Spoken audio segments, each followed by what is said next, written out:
Hey everyone, in this video I'm going to show you how to activate Gmail of Google Workspace in Squarespace DNS.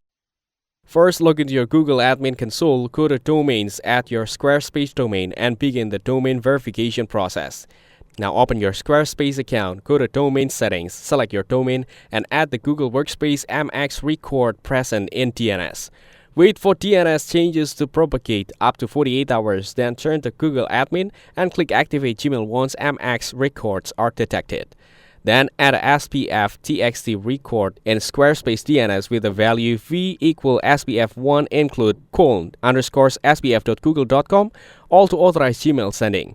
Here, generate a DKIM TXT record in Google Admin and in Squarespace DNS, then return and click Start Authentication after propagation. Lastly, add a DMORC TXT record for enhanced email security, then test Gmail by sending and receiving emails to confirm activation is successful. Thank you everyone for watching this video. Hope you get some value. Make sure to like the video and subscribe. Goodbye.